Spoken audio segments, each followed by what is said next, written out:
welcome again to the ongoing hearings of the Committee on Ways and Means. This is going to be a short hearing because we have session at 3 p.m. So we will hear from Yusek Carl, and then is it followed by Yusek Rodolfo of BOI. Just for your information, although I know that our speakers were informed, but for the information of everyone, Senator Drilon and I came from another meeting. It was a meeting with the U.S. U.S. ASEAN group, and they also expressed support and also some concerns on Sitira. So it was worth our being late for a few minutes to hear them out. So on that note, would you like to say anything, Senator Drilon? Well, I'll ask a question. Is the BOI and Finance on the same page insofar as the bill is concerned? If you're on the same page, so I have no problems. But this is the first time in probably 2 decades that you're on the same page. And so, congratulations. So we will listen. You can proceed. Thank you very much, Madam Chair and Senator Minority Leader. Good afternoon to everyone. I will make a presentation on behalf of the Department of Finance on why reform is needed on the Package 2, or the Corporate Income Tax and Incentives Reform. This is a priority of the President that he mentioned in his last SONA very clearly, the immediate passage of Package 2, or the Trabajo Bill, what it used to be called. And this was first presented by Secretary Dominguez and Secretary Lopez in the January 8, 2018 Cabinet meeting, which got approval, and was reiterated again in the on the September 4, 2019 Cabinet meeting. So with that, I would like to assure you that the Department of Finance and Trade and Industry are on the same page on the direction of this reform. My presentation will cover, instead of a story and presentation on the details, focusing on 10 reasons why we need to reform the corporate income tax and incentives. So I will present the problem followed by the solution so that we can remember better, and then I will summarize after my presentation.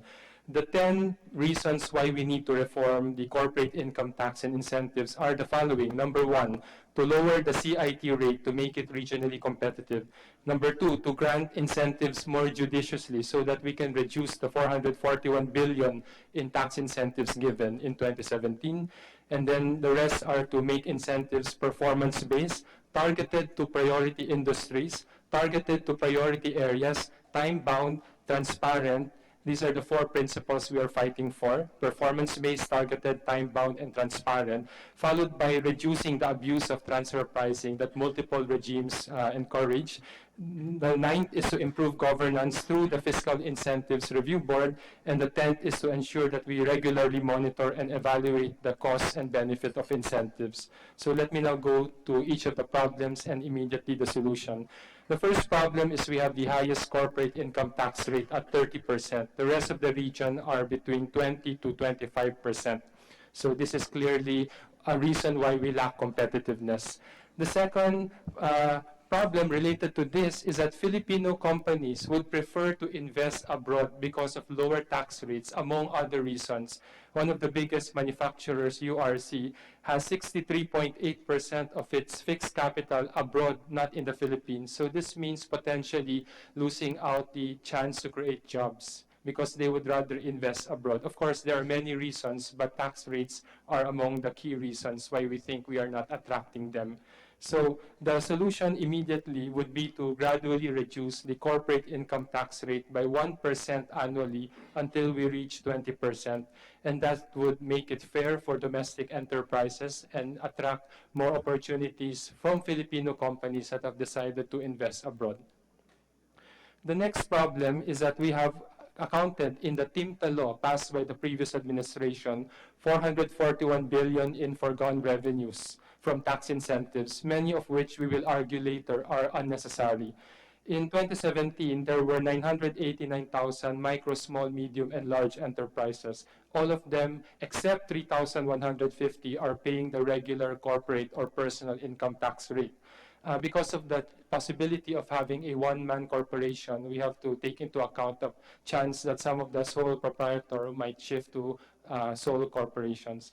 In 2017, we granted 441 billion in tax incentives to just 3,150 firms. These are actual data submitted by the investment promotion agencies to the Department of Finance.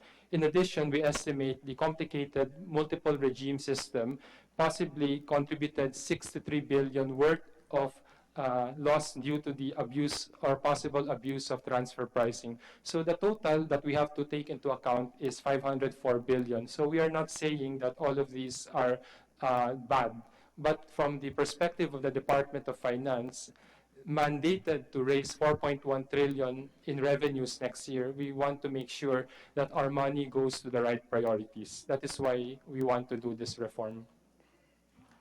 I'd just like to welcome Senator Gatchalian. Thank you, ma'am. The next slide show you the detail. For 3 consecutive years, because of the TIMTA law, we were able to estimate for certainty the amount of tax incentives given. It was 301.2 billion in 2015 and continues to increase to over 440 billion in 2017. Plus the possible abuse from transfer pricing leakage, we are looking at 345.5 and growing to 504.2 billion. This is the amount of money we wish to account so that we can be certain that incentives are going to the right activities. And this amount of money is the equivalent of 33,000 public markets or 46,000 kilometers of road and so on. This is basically the opportunity cost of granting incentives, which we have to take into account so that it goes to the best possible use of that scarce resource. Just to clarify, 441 billion is the recorded incentives given in the 2017. incentives that you're aware of. Yes. But you're not saying that all of this, because I'm looking at the heading, you said many of which are unnecessary. Yes. So later on, you will conclude as to I roughly will how make a much you want conclusion to later, retain. around half. Okay. Just But I curious. will come to that point, ma'am. One exercise that we recently did was to look at, for instance, the amount of approved investment of PEZA compared with what is our best estimate of the amount of incentives received by PEZA firms. And we find that based on this analysis that we have been giving a lot more incentives than the approved investment that are coming in. This is based on a simulation which we hope to improve once we receive more detailed data, for instance, from PEZA and the rest of the IPAs. But for the 1995 to 2017 period, our estimate is that we have given 5.5 trillion in tax incentives to PEZA firms, while the approved investment amounted to only 3.6 trillion. This is something we wish to account also. Question, madam. Just Yes, please, of course. We are assuming that the investment of 3.6 trillion would have come in anyway, even if there is no incentive. In the next slide, I will show that some of them would have come in anyway, so making the incentive redundant, but some, in particular, those that are footloose or exporters would need the incentive, but not forever. Thank you. The next slide basically shows another example of why we think we need to reform fiscal incentives. The black dotted line is actual foreign direct investment. It reached $9.8 billion in 2017. The red line is the approved investment of PEZA. The blue line is the approved investment of the BOI. The green line is approved investment of the 11 other IPAs. There are 4 observations. The first one is the wider gap between total FDI and approved FDI means that most investors don't need incentives because those who need incentives are captured by the blue or the red line, but the far majority in recent years don't need the incentives. The second is we have noticed that PEZA-approved investment have been declining since 2012, even before CITIRA or Trabajo Bill. So while we recognize that we have contributed to some of the uncertainty, there are also other reasons why investors don't come in that have to be honestly and fairly attributed. The third observation is BOI incentives are actually going up, and BOI does not give forever incentives. It grants 4 to 6 years income tax holiday. So even more firms today don't really need forever incentives. And finally, the fourth observation is prior to 2013, PEZA approved incentive, the red line, was much higher than the actual FDI, which might suggest that some of the approved incentives don't materialize. This is something that we just have to honestly account so that we know that each incentive we give comes back in benefit. Therefore, the solution, Madam Chair, is package 2 so that we can make the the grant of incentives more performance-based, targeted, time-bound, and transparent. I will now explain each of these. The third problem is that incentives today are not performance-based. There is really no monitoring of the firm's actual performance on its commitment to create jobs or raise productivity. For instance, we have data on approved investment, but hardly any data on the actual investment made. And a counterfactual analysis we did shows that when comparing a firm receiving incentive with a firm not receiving incentive, in general, both firms perform similarly. Therefore, we wonder if the incentives really help improve the outcome. And the next chart shows you basically the details of our counterfactual analysis. Without going to the details, whenever you see a green box, that means registered firms perform better than non-registered firms, or those receiving incentives actually created more jobs or raised the salaries or invested more. But when you do not see a green box, that means that the firm that received incentive in our model does not perform better than the firm not receiving incentive. For instance, in research and development, in exports, and in productivity. But this is an average that masks the details. The solution we propose is a more competitive incentive system that rewards performance, not profit. For instance, we will provide faster depreciation, 10% for buildings, 20% for machineries. And we propose that we have additional deductions for rewarding performance. If the firm invests in research and development, we reward additional 100% deduction, total 200%, to motivate the right behavior. 100% additional for training, 100% for countrywide infrastructure if the government cannot build the road faster than the investor, 50% for labor expense, which will motivate the creation of more jobs, 50% for domestic input, so instead of buying the parts abroad, you buy it local and create the value chain, and so on. So what we propose is that instead of giving 5% gross income tax, whatever the outcome forever, we reward the actual production of jobs or exports or R&D. And relative to other countries, we are going to be one of the most competitive in this area of incentive. Those countries with green have some form of additional deduction that rewards proper behavior. Those in red do not give such an incentive. So we think with this proposal, we are on a better track and can attract the right types of investment compared to the other countries.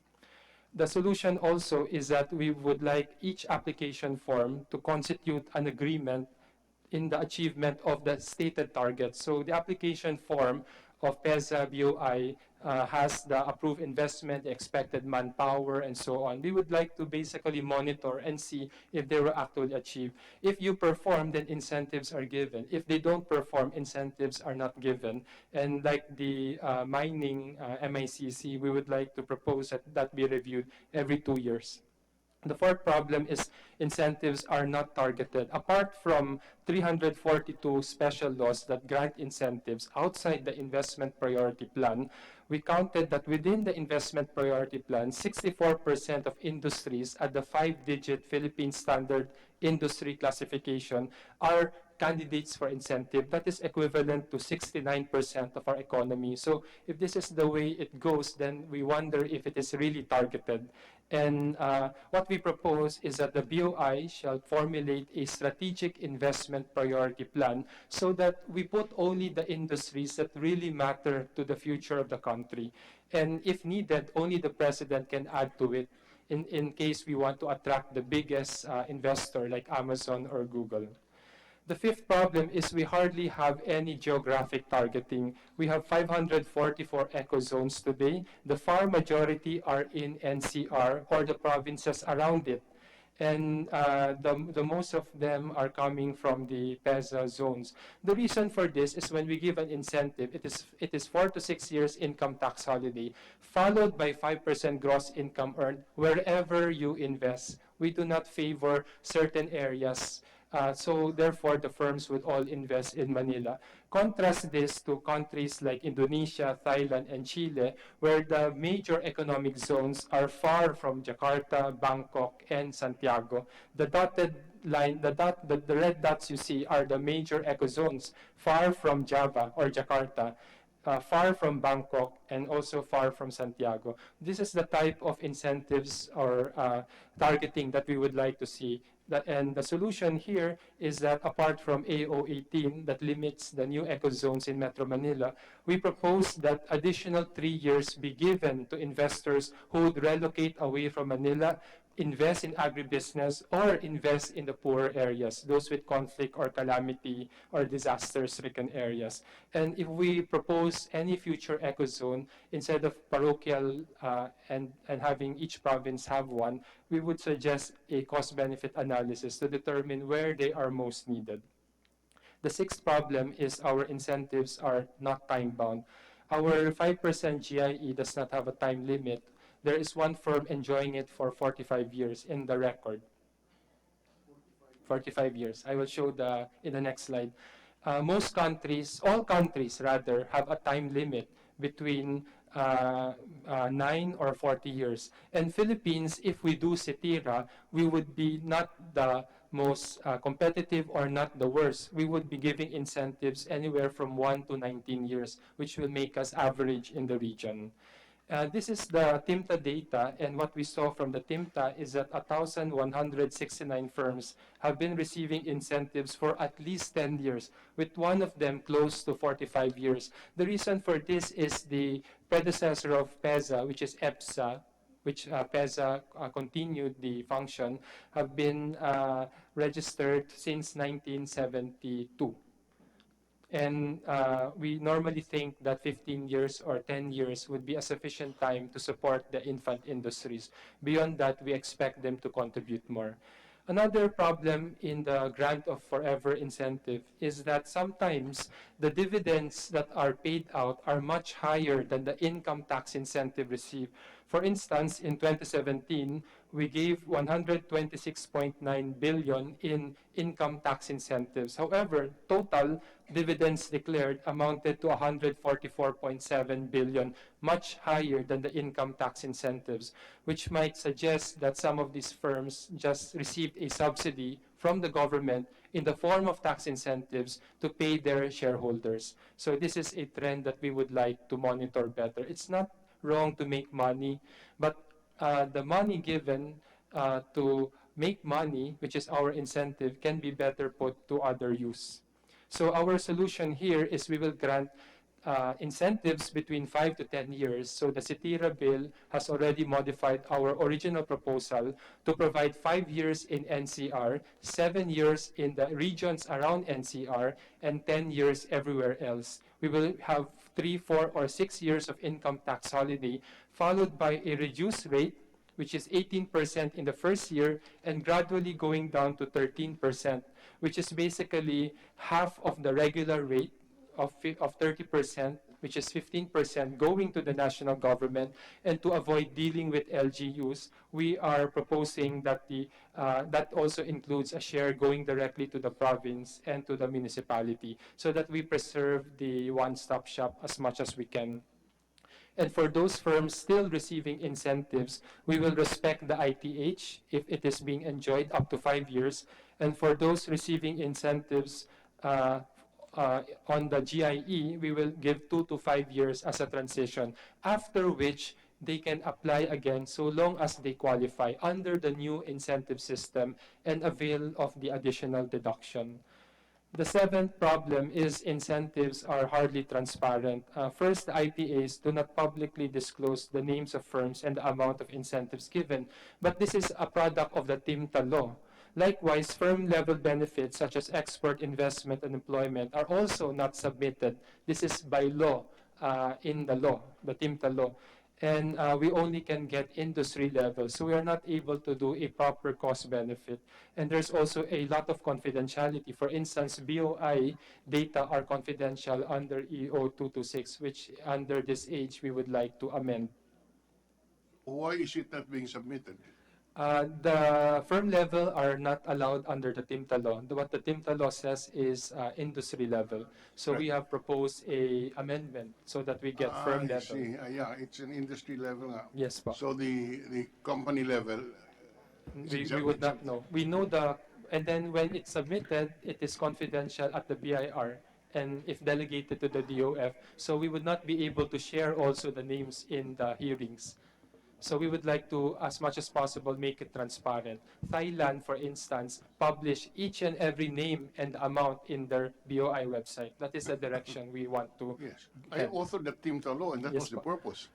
Yes. Unfortunately, And the BICAM, I understand. the industry level of reporting defeated the entire purpose of the law. We would like to propose that we amend it following your original intent, Mr. Minority Leader. All right, okay. If I may continue, the solution here is that we will integrate the tax expenditure reporting into the budget so that it is clear what we are spending, because each of these incentives is also an expenditure that we are giving to the private sector. And the FIRB shall publish the names of the recipients and the amount in an appropriate document or the website. If I may just, yes, ma'am. And I also want to check, no, just going back to a previous slides, actually page 31. On the left-hand corner, you have there the special rate for the province and the municipality. I'm just curious, with all the different tax incentives that have been granted, are there also different rates of return to the different LGUs? And are we aware of it, or these are also things we don't know? Well, ma'am, this is something we are studying now, but in the House hearing, there was an important discovery. Yes. For instance, Cavite has the most number of eco zones, Okay. but it doesn't have the lowest poverty incidence. The lowest poverty incidence is in Rizal, which has a very few eco zones. So we are doing this analysis in the Okay. process because we believe that while incentives do help, there are many other reasons why performance or returns are different po. If I Okay, thank you. may- And any direct benefits that the province and or the LGU receives, I'd also like to track it. Yes, like, ma'am. whether it's the employment rate, whether there's any special fund that they are required to contribute to, like in lieu of being taxed, maybe they contribute to some kind of educational fund. I wouldn't even know, but I'm now thinking there might be various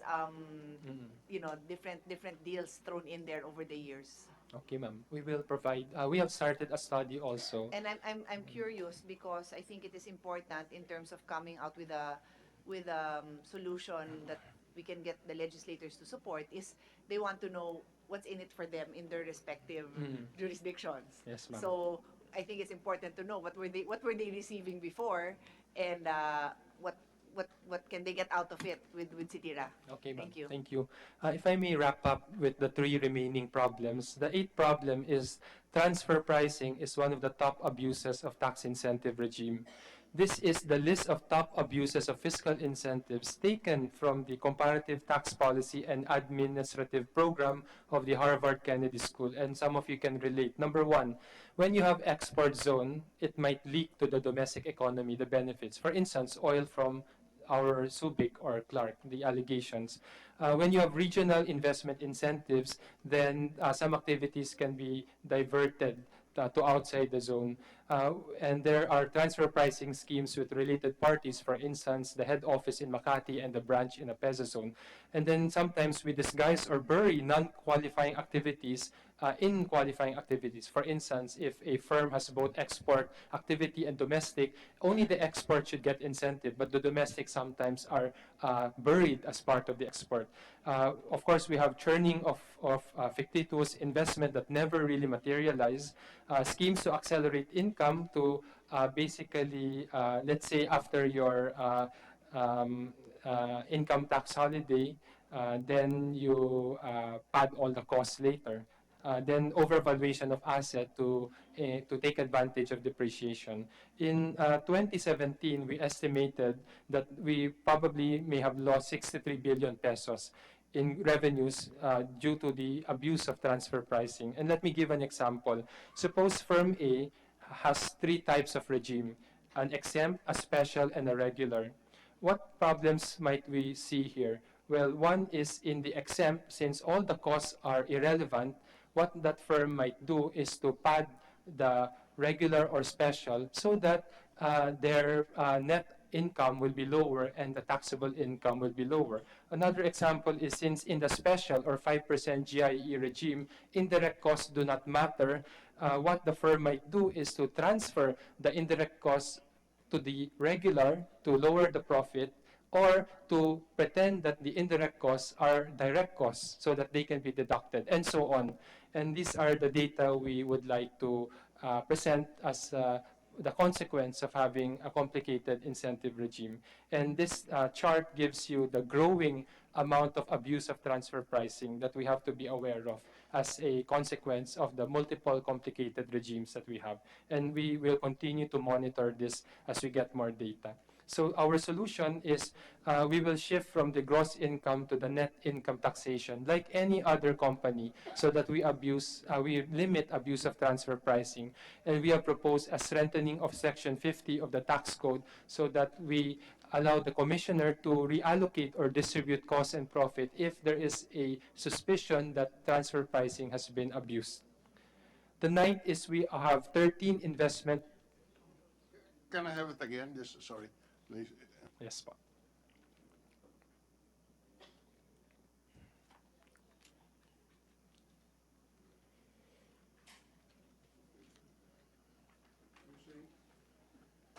Shift from gross income taxation to net income taxation can limit transfer pricing abuse since it reduces the number of tax regimes. Okay. Okay. If I may proceed, the ninth problem is we have 13 investment promotion agencies. Most countries have one, like Thailand's BOI. The problem of the 13 investment promotion agency is that they grant incentives without any fiscal prudency, because the DOF is only a member in 2 out of 13 of them.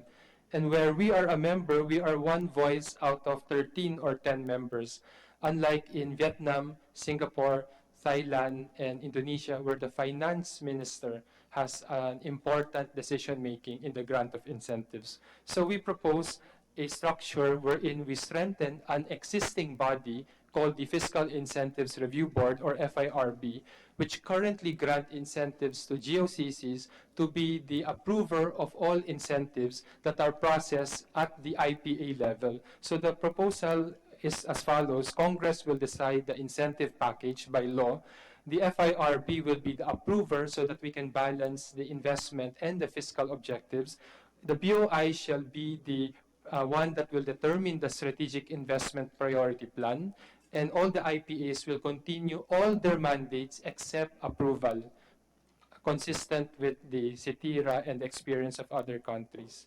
And finally, there is no regular cost-benefit analysis that has ever been conducted. The most recent ones are done by, for instance, AFAB in 2018. PEZA would like to do one and commission an independent study. And even the DOF did one just last year because it is not a real mandate. NEDA also has been trying to do one. But in the first ever comprehensive CBA that we have done, we found out that, number one, to create one job, it costs 2.8 million pesos of taxpayers' money. This is the incentive given, divided by the number of jobs created, not the stock of jobs that have accumulated over time. The second is when we do a propensity score matching. In general, registered firms do not perform better on employment, exports, and productivity compared to non-registered firms. Number three, for every 1 peso we give in incentive, we estimate only 35 centavos come back. And for number four, put them all together, for every peso spent on incentive, only 50 cents to 1 peso and 1 cent come back in benefit. So clearly, there are cases wherein our estimate half really benefit more than the cost, contribute more benefit than the cost. But for the rest, we would like to give them another way of doing their business. So our solution there is the FIRB as a new body will be the one to conduct regular CBE and if needed, report to Congress so that it can be more accountable and transparent. That is I think what the Sitira bill has. To summarize, we are doing the package 2 or Sitira bill to promote a fair and accountable tax incentives characterized by performance-based, targeted, and time-bound and transparent incentives.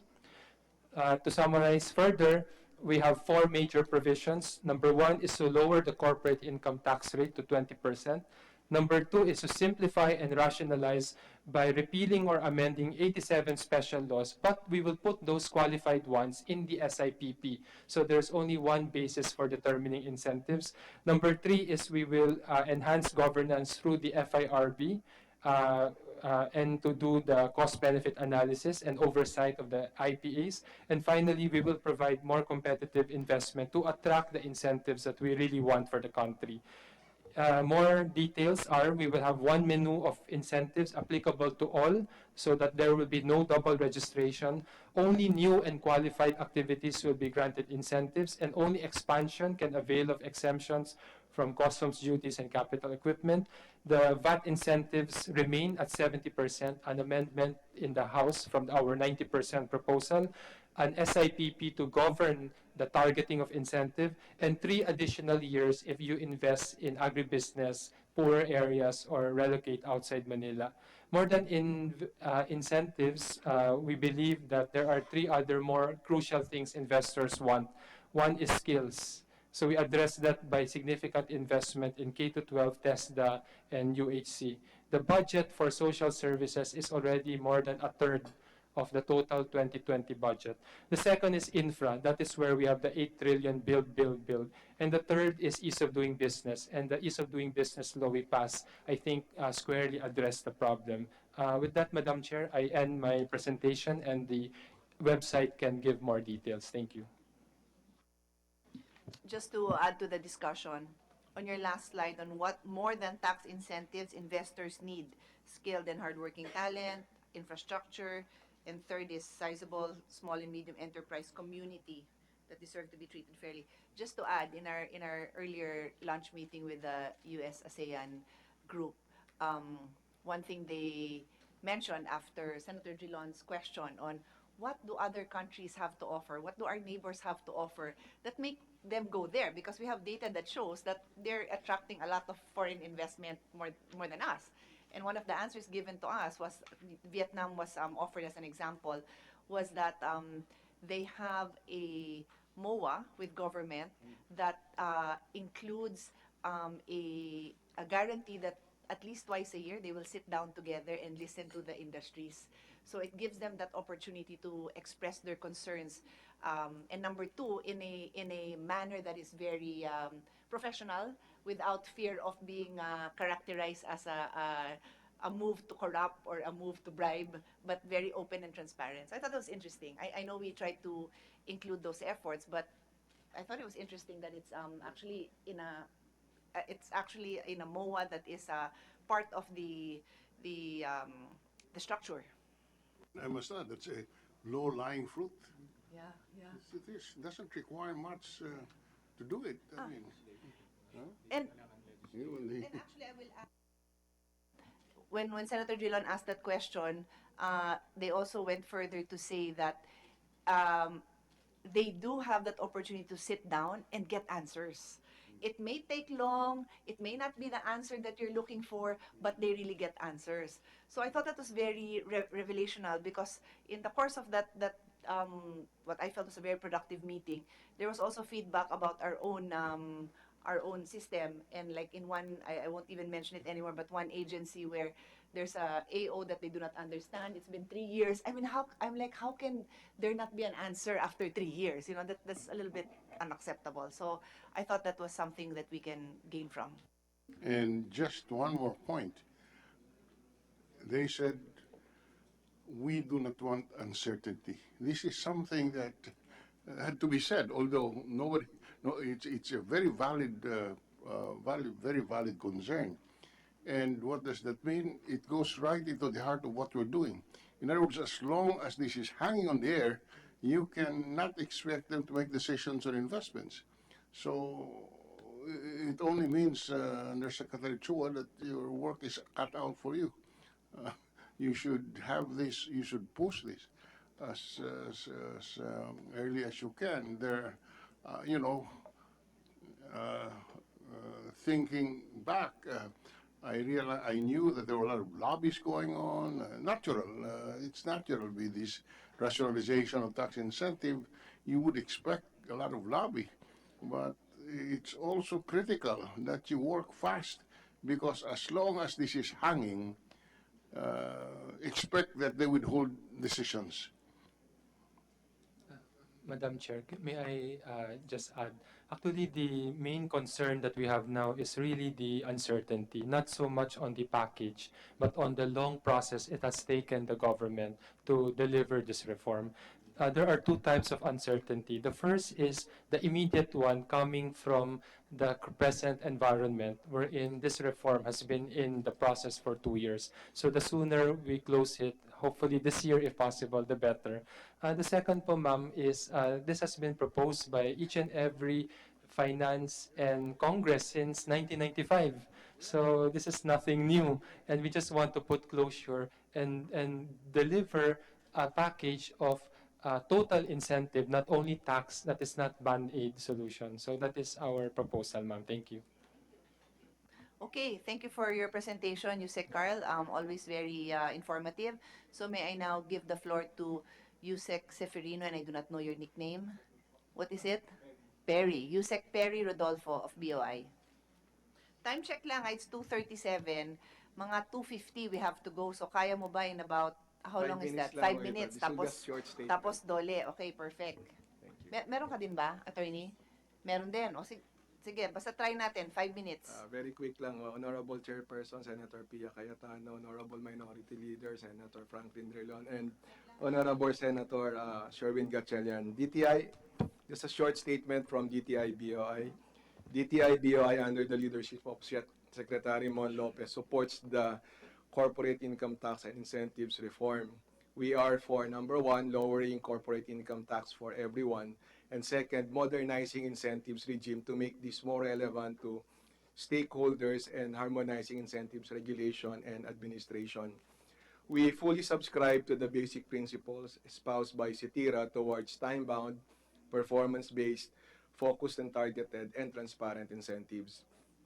We particularly welcome the removal of the nationality and export bias in the incentives regime, specifically as found in EO 226, because in the current regime of free trade in ASEAN, where markets for goods are already contestable anyway, manufacturing has been going to other countries that offer incentives for exports, and then we import these products at 0% duty. So we lose out on the opportunity to create value, to create employment, and even to collect taxes from this. We support the direction towards behavioral incentives, that is incentivizing specific behavior of investors rather than incentivizing profitability. By behavior, we refer to, for instance, greater investments in local supply development.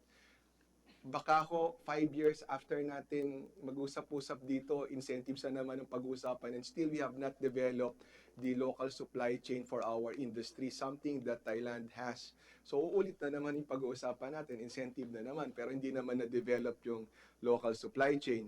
So for instance, greater investments in local supply chain development, in training, in R&D, in infrastructure spending, in developing higher value-added activities and innovative products and services, in commercializing intellectual property, in developing new export markets, including those which are being developed through newly implemented FTAs, in investing in less developed areas to push economic opportunities outside of Metro Manila, in promoting greater employment and other behaviors that we would like our investors to foster.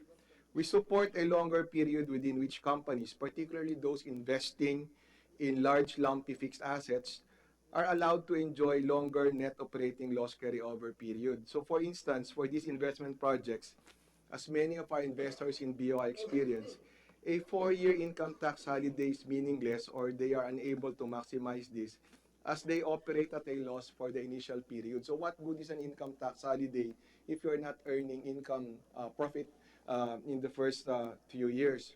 We support that those enjoying time-bound incentives anyway will be allowed to enjoy this until the incentives expire as part of the transition.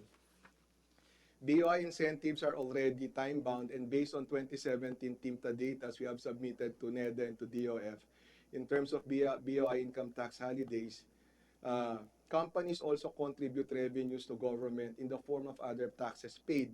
And the ratio is around 1:4.7, or for every 1 peso incentive that BOI companies have availed of, companies pay around 470 in terms of other taxes. In 2017, BOI total incentives availed was at about 27 billion pesos, but total taxes paid was about 128 billion pesos.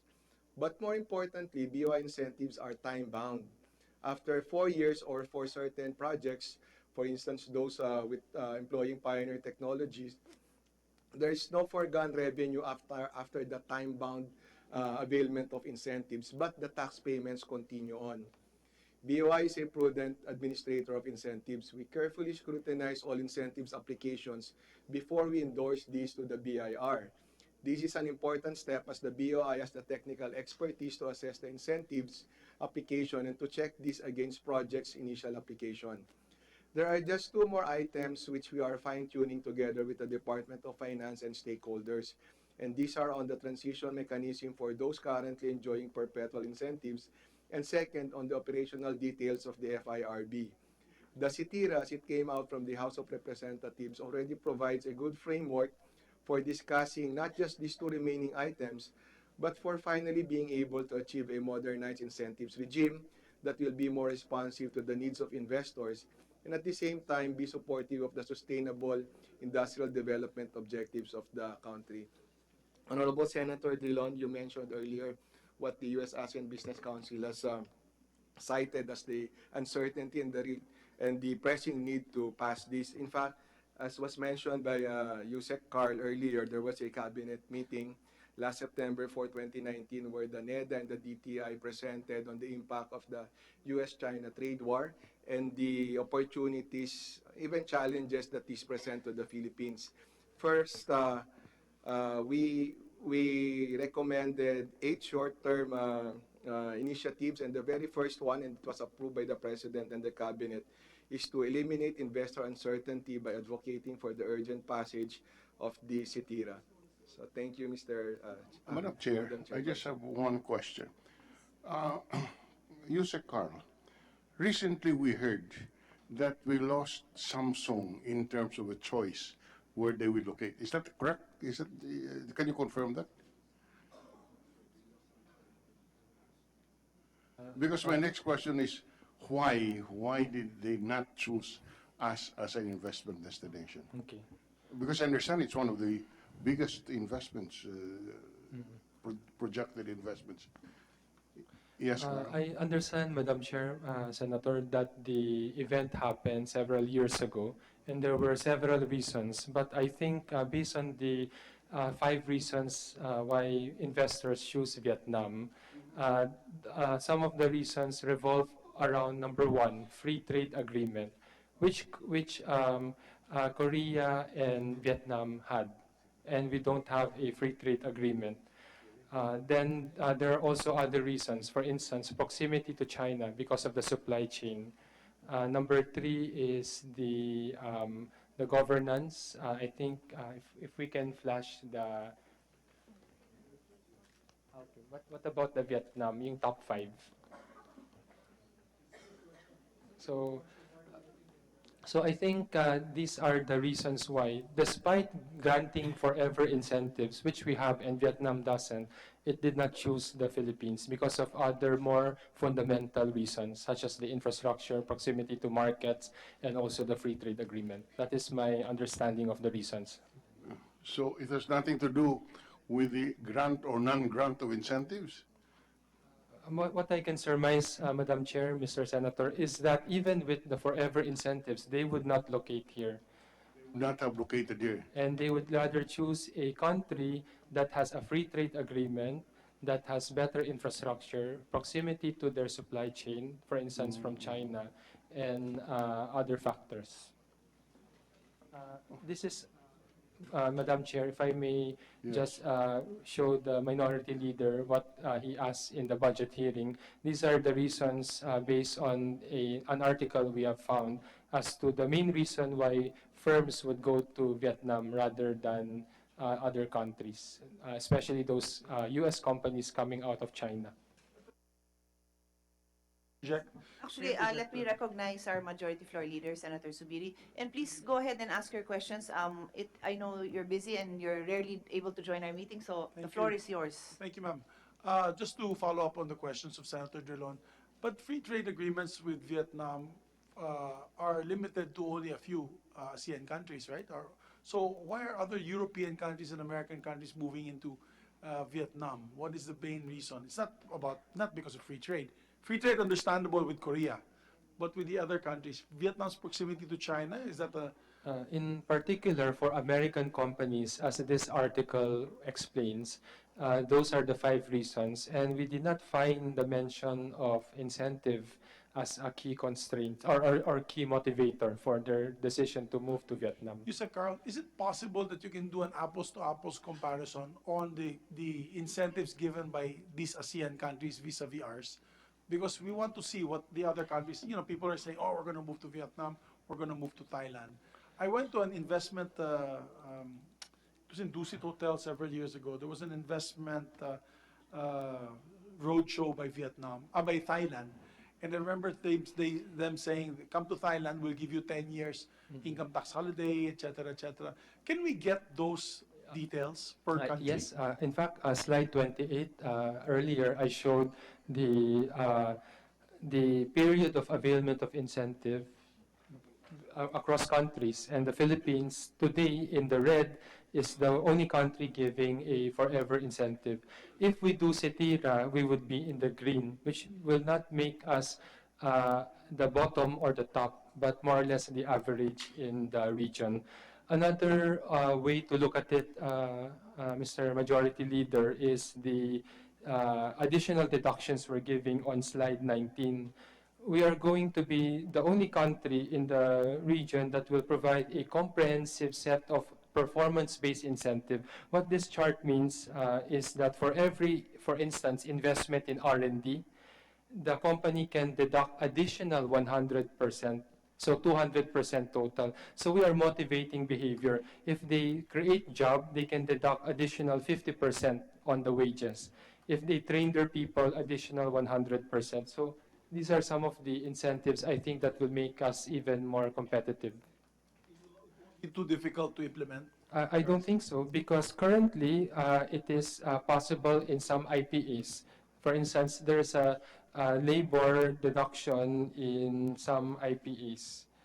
Also, some IPAs also have training, although the BIR ruled that training is indirect cost and cannot be deducted because PEZA locators are already in the gross income earned tax regime. So they are currently operating, and I think this is a better way of providing the incentive. Pag may performance, may incentive. Rather than ngayon, kung may kita o walang kita or may performance o wala, intuloy pa rin yung incentive. That is what we are changing po.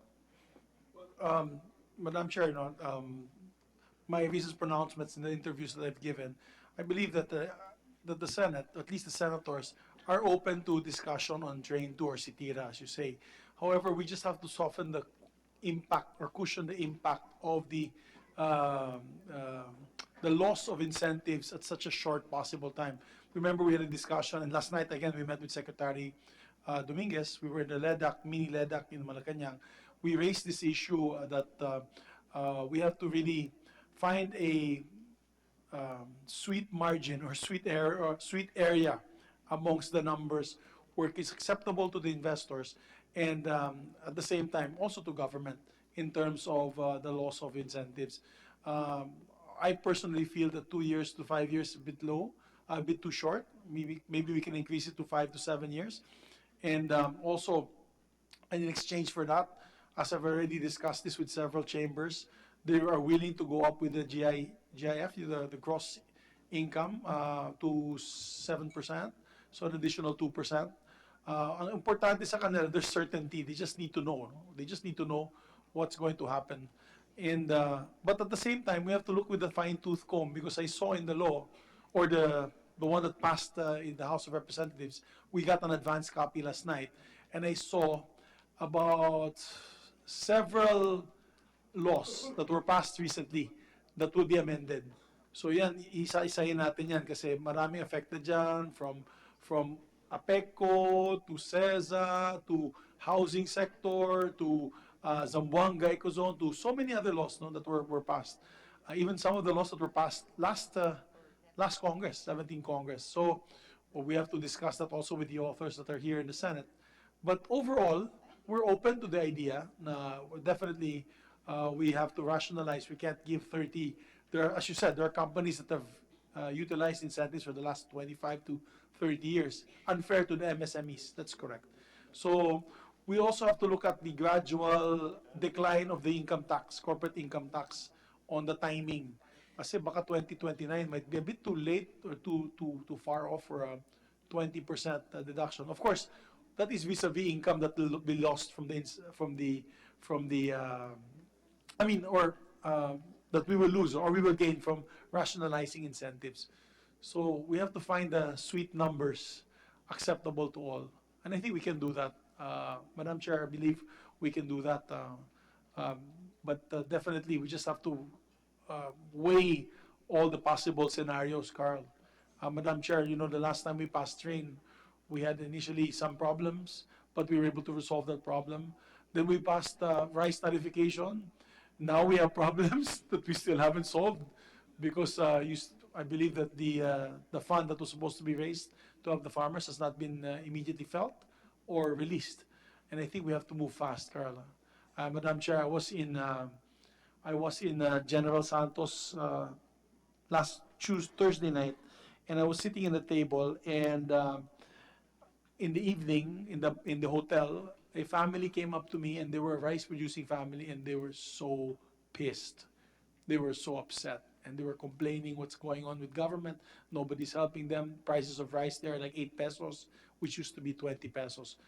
How do I answer? We're policymakers. We passed the law, right? So how do we passed the law with the promise of the DOF that something will be done to help these guys. So here we go again on the second round. So I hope that we can actually deliver our promises, Carl, because we have to help the people in this particular problem, especially with rice. Copra also, we're having problems now with copra prices, the lowest ever. And there are 2.6 million Filipino rice farmers. There's about 2 million coconut farmers, families. So Carl, we have to make sure that the next 4 tax packages or 5 tax packages will not be at least will not be detrimental to our people's welfare. Senator Gatchalian, please proceed. Madam Chair, in addition to what Senator Dulon and Senator Zubiri said, Carl, I understand from our exporters that these incentives are not only being used to attract, but also to offset the high cost of producing the goods here in the Philippines, in our country. For example, utilities, traffic is an added cost, because you can only deliver so much. Infrastructure, port congestion, corruption, all of these things, when you add up, makes our goods very expensive vis-a-vis our other ASEAN neighbors. The incentives are being used to lower down the cost, making them competitive with our other ASEAN neighbors. Have you studied any? Kasi dito nakita ko, the argument here is used by looking at the dividends, but not all products are the same. Iba-ibang produkto, iba-ibang cost structure.